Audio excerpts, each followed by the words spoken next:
Hello, everyone. Good morning.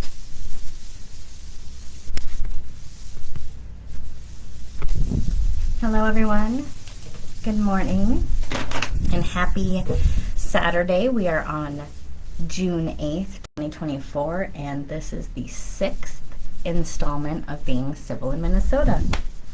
I'm so happy to be here. My name is Megan Mays, and I'm the owner of Mays Law, and I come here every Saturday at 10 to talk about family law issues in the state of Minnesota. Hi, good morning. Hi, guys. Welcome. So I come here every Saturday morning at 10 a.m. to talk about issues in the state of Minnesota that impact families. Have to do the knowing lawyer thing. Disclaimer, this does not make me your lawyer. This is not legal advice. This is free legal information. So I do want to thank, hi, good morning, thanks for bopping on.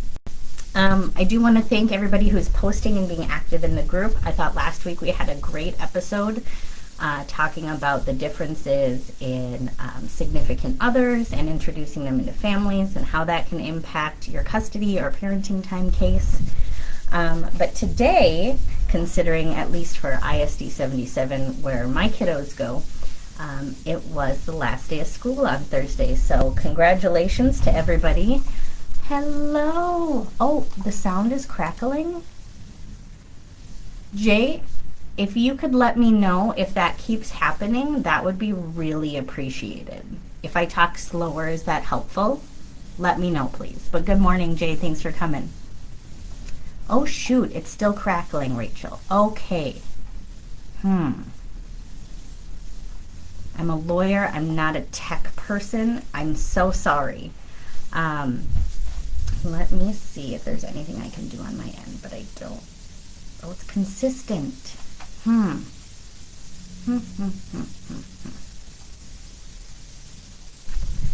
don't know what to tell you guys. I'm so sorry. I'm just going to keep going, and I will try to figure this out on my back end. I'm so sorry. Oh, good morning. Thanks, Vanessa. I will try to get close. I'm in my office. There's no wind. I wish I was outside. It's kind of warm in here. But anyways, today we still are going to be talking about summer. And so for my kiddos, we are on summer break. They are with the other parents. My spouse and I have 5 kiddos. And so we are just trying to figure out what the heck we're going to do with all these kiddos this summer. And so last week we had some member questions, and we did some good follow-up in the video. And they asked additional follow-up questions even after the video, and I gave them additional legal information resources, which is exactly what I'm hoping this group does. So, school's out, now what? I love all the teachers in my children's lives because I have struggled sometimes getting them to just do a homework assignment. So these sweet baby angels that get my children to sit down and listen to things and learn things, like, bless their hearts. But now they're my responsibility for the summer. And, I still have to work, but also people tell us, oh, you only get 18 summers with your kids, make them all the best. That's a lot of pressure, okay? Summer is 12 weeks. We can do this. So, school's out, now what? Usually it's a time of transition. The first thing you want to do is look at your court order. Is there a schedule that says that there will be something different between a school year and a summer schedule? Some parenting plans or schedules have where the children will primarily be with one parent during a school week, during a school year, and then sometimes in the summer they'll flip. And the person who had weekend parenting time during the school year will become the weekday parent in the summer. If your children are in any activities whatsoever in the summer, that can be a lot. Especially if you have multiple kiddos or you don't have transportation or so the schedule does not have to change from school year to summer. One of what I do is we keep our schedule the same all year round. I do week on, week off with my kiddos, and we just keep that consistent through the summer. Prior to summer starting, we'll look at events, we'll look at activities. Are there any camps? Should my kids have a job? Do I have to bring them to this job? Do I have to pick them up from this job? So taking account all the must-dos, right? You might have to work. You might have to go to a wedding. You might have a special occasion. You might have a vacation plan. Great. Get a calendar, put it all down on the calendar, and then find those pockets, right? Find those pockets of time where you can schedule something that maybe isn't soccer, dance, that you can do with your kids. Find the gaps and plan for the events. Well, but what if it isn't your parenting time? Well, if it's not your parenting time and there is a court order, one of two things.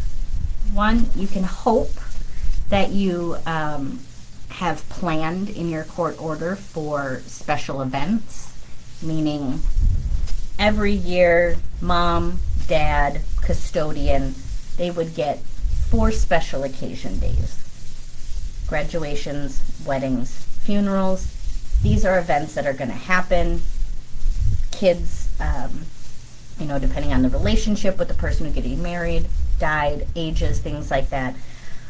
You may or may not want the kiddos there for something like that. And so it's important to, especially if you have a parent who's incredibly inflexible and does not have any interest in doing you a solid, having something in there that says, yes, 4 days a year on 2 weeks notice, I'm going to get a special occasion day with the kids. And you also are going to get 4 special occasion days with the kids, but you don't get to say no to me.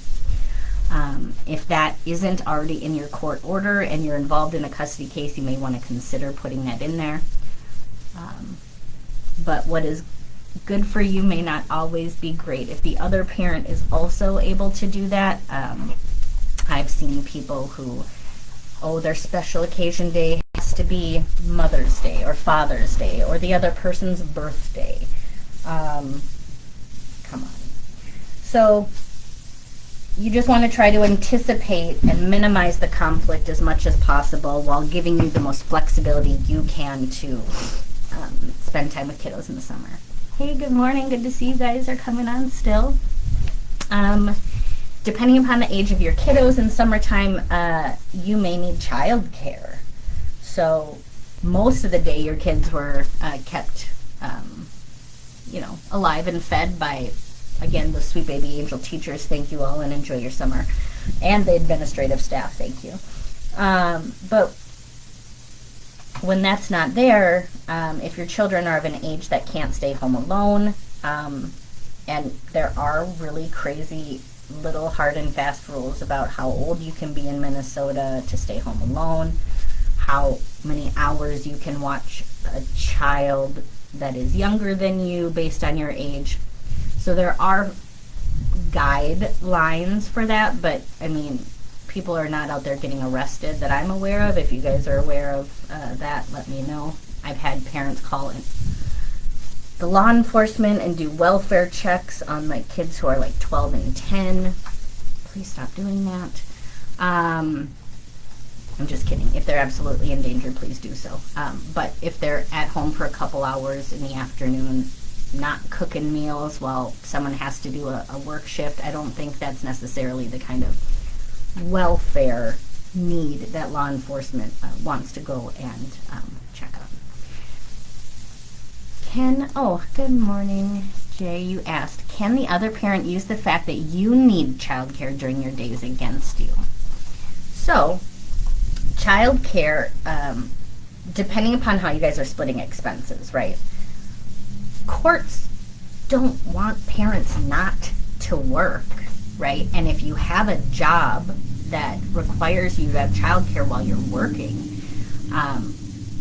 courts want you to financially provide for your kiddos. So I think that would be incredibly silly Now, when you say, can they use it against you, are you really asking is, can the other parent volunteer to provide the child care while you're working instead of, having to pay a provider? Certainly, if a parent is available to provide that care, that can be an option. But when you use the words like, can they, use it against you, it doesn't sound like you probably have the greatest co-parenting relationship. So, co-parents will try to use anything they can against you if that's their motivation. But no, get that job, go work. What can be hard though is childcare is so incredibly expensive, and so many people find, yeah, I can go out and find childcare and get a job, but the amount of money I'm making and paying somebody else to watch my kiddo is really kind of doesn't make it worth it, right? So there's a lot of those kinds of questions going on, and to each their own. If you are using childcare for work or school, then you guys would split those costs based on child support.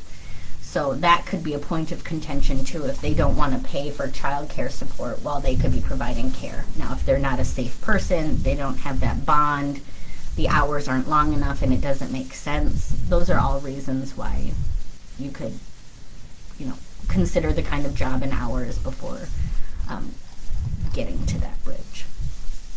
Okay, so if you do have a schedule, and you have put down everything you can do. I'm a visual person.